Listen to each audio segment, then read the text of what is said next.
નવસારી મહાનગરપાલિકાની ચૂંટણી જાહેર થઈ ત્યારથી અનેક નામો ચર્ચામાં હતા અને એ નામો ખાસ કરીને ભાજપ, કારણ કે એવું કહેવાય છે કે કોંગ્રેસમાં તો કોઈ ટિકિટ માંગવા વાળા ન હતા, જે માંગવા વાળા હતા એ લોકોને ટિકિટ મળવાની શક્યતાઓ વધારે હતી, પરંતુ ભાજપમાં અનેક લોકો ટિકિટ માંગતા હતા.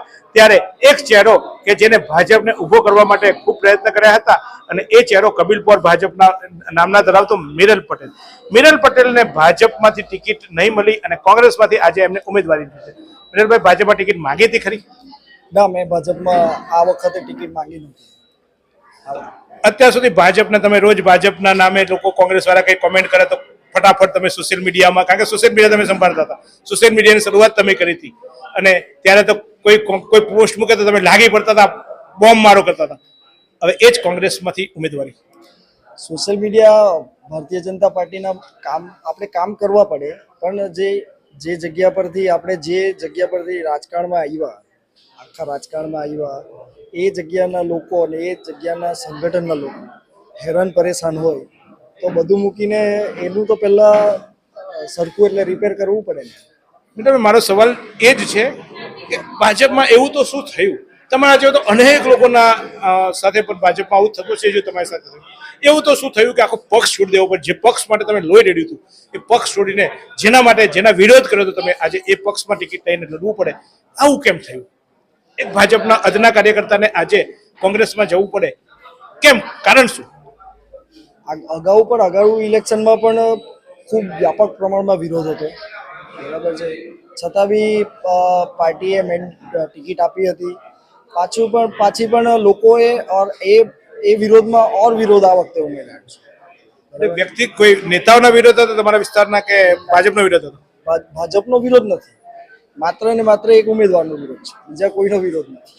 મિરલભાઈ, હવે તો ખુલ્લીને લડવા છે તો ખુલ્લીને બોલો ને, પછી આવી રીતે તમે પડદા પાછળ લડશો તો કેવી ખબર? જેમની સામે ફોર્મ ભર્યું છે, બરાબર, એમનો જ વિરોધ હતો, એમની સામે જ મેં ફોર્મ ભર્યું છે. અમે પ્રજા, અમને શું ખબર પડે તમે કોને અમે ફોર્મ ભર્યું છે, તમે કોનો વિરોધ કરો છો? તમે લડવાના આવી રીતે છુપીને પડદા પાછળ લડવા કેમ ચાલશે? લડવાના હોય તો મતથી દીકરીથી લડો, કાં તો પછી રવા દો, તમે ઘરે બેસી જાઓ, કારણ કે પછી તમે નામ જ ના બોલવાના હોય તો. નામ મારે બોલવાનું આવતું જ ક્યાં છે? મિરલ કોની સામે ઉભો રહ્યો છે આખા ગામને ખબર છે, બધાને જ ખબર છે, એમાં નામ બોલવાનું કાં આવે? વિરોધ કેમ? એ મોટા થઈ ગયા, તમે નાના રહી ગયા એટલે? નહીં, એ કદમાં અને બધી રીતના પહેલેથી મારા કરતા મોટા જ છે. શરીરની વાત નથી કરતો, હોદ્દામાં તમારા કરતા મોટા થઈ ગયા એટલે. ના, હોદ્દામાં બી ક્યાં મોટા? તમને ટિકિટ નહીં આપીને એને મળી ગઈ ને? ટિકિટ આપી, મારી વાત સાંભળો, ટિકિટ આપી, ટિકિટ મળી, જીતા. 5 વર્ષનો ટાઈમ હતો, લોકોના દિલ જીતવાનો સમય હતો, જે કાર્યકર્તા હતા એમનો દિલ જીતવાનો બી સમય હતો, પરંતુ ફેલ અને વધારે ઉગ્ર સ્વરૂપમાં વિરોધ. તમને લાગે છે લોકો તમને સ્વીકારશે? લોકોના લીધે તો મારે ઉભું રહેવા પડ્યું. લોકોએ તમને કીધું પડે કેમ ઉભું રહેવું પડે? તમે કીધું ને મને, મેં વારંવાર પૂછ્યું છું કેમ ઉભું રહેવું પડ્યું? લોકોનો વિરોધ છે, કાર્યકર્તાનો પણ વિરોધ છે. પક્ષી મોવડીને નતું કીધું? આ બધું જાણ નથી કરી? પક્ષની મોવડીને દરેક જણાને મેં પોતે નથી કહ્યું કોઈ, કારણ કે મેં ધારો કે એ લોકોને એવું લાગે કે એને ટિકિટ જોઈતી હોય એટલે વિરોધ કરે, પણ જે લોકોએ વિરોધ નોંધાવ્યો છે એ મને ખબર છે કે એ લોકોએ કોઈ બી જગ્યા બાકી નથી રાખી. ઉપર પ્રદેશ પ્રમુખથી લઈને બધાને એ લોકોએ જે બી વિરોધ કરવાનો હતો એ કરેલો છે. એક પરંપરા રહી છે જનરલી તમારી ભાજપની, જૂની ભાજપ, એટલે તમારું ભાજપ હજુ તો તમારા લોહીમાં તો ભાજપ હશે જ. લોહી કાપે તો કેસરી નીકળે, એવું તમે એક દિવસ મને કીધું હતું જીતુભાઈ કે અમારું લોહી કાપો તો એ ભગવો નીકળે, આવું બોલ્યા હતા ને તમે? હા, બોલેલા. મારું લોહી બી ભગવું નીકળે, એવું ભગવું નીકળે. તો આ તમારી ભાજપની એક પરંપરા રહી છે કે તમારા જેવા ઉભા થાય એટલે પછી સેટિંગ કરીને એમની પાસે ફોર્મ પાછું ખેંચાઈ લે, સામે વાળો બિનહરીફ થઈ જાય. આ બિનહરીફના સેટિંગમાં તમે નથી પાડે ખરે? લોકોનો વિશ્વાસ જે મારા પ્રત્યે છે આજ સુધી, એક લડાયક એટલે કે લડવાવાળો કાર્યકર્તા તરીકે છે, બરાબર, અને એ સેટિંગ સમાધાનમાં અમે કોઈ દિવસ નહીં આવી. એ બધાને મારા વિરોધ પક્ષમાં છે એ બધાને જ ખબર છે કે સેટિંગ સમાધાનમાં અમે આવતા જ નથી. નહીં, સેટિંગ સમાધાનમાં તમને નથી, પણ આ તો ભાજપની પરંપરા રહી છે ભાઈ. મુકેશ દલાલને બી કોઈ નહીં હતો, એની સામે બી બિનહરીફ જો તમે ચૂંટી લાવતા હોય, સાંસદ બી નગર સેવક તમે પછી તમે આવું કઈ છે ને, હોય તો કહી દેજો ચોખ્ખું, એટલે અમારે હજુ સમય છે, ફોર્મ ભરાઈ દે બીજા. એમના માટે કાર્યકર્તા એવા સેટિંગ સમાધાન વાળા ભાજપ પાસે છે. મારા જેવા કાર્યકર્તાનો એ રીતના એ લોકો ઉપયોગ વિચારીને બી કરી ના શકે. મિરલ, એટલે હું એવું ખાતરી ટકોરા બંધ કહી શકું કે મિરલભાઈ ફોર્મ પાછું નહીં ખેંચે, લડશે? ફોર્મ ભરાયું એટલે ચૂંટણી નિશ્ચિત છે. જો ઇલેક્શન કમિશન પરવાનગી આપી દે કે બધું બરાબર છે ને લડવાનું છે તો લડવાનું છે. એવું ફોર્મ એવું નથી બન્યું કે રદ થઈ જાય?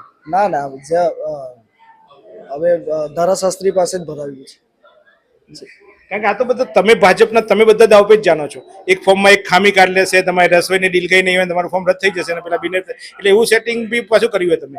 આપણે એમાં બી લડી લેવું, ફોર્મ રદ થાય એમાં બી લડવું, એમાં બી લડી લેવું. ચોક્કસ મિરલ લડાયક મૂડમાં છે, લડવાના મૂડમાં છે.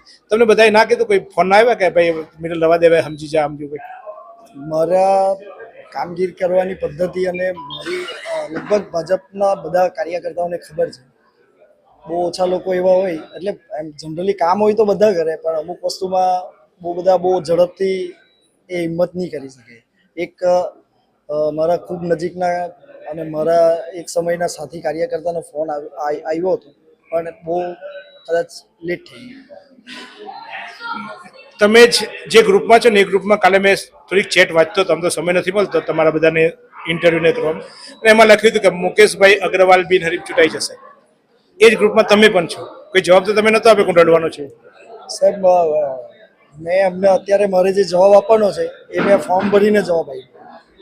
વોટ્સઅપ ગ્રુપમાં મેં એને જવાબ આપું કે નહીં આપું એ ડઝન્ટ મેટર. મેં હવે પબ્લિક પ્લેટફોર્મ પર જઈને જવાબ આપતો છું. પબ્લિક કેમ તમને મત આપે? તમને અત્યારથી ભાજપી તરીકે જોયા અને પછી કોંગ્રેસમાં આવી ગયા, તો કે આજે ભાજપની કોંગ્રેસમાં જતું રહેવાનું કામ મત આપો? કેમ મત આપે પ્રજા તમને?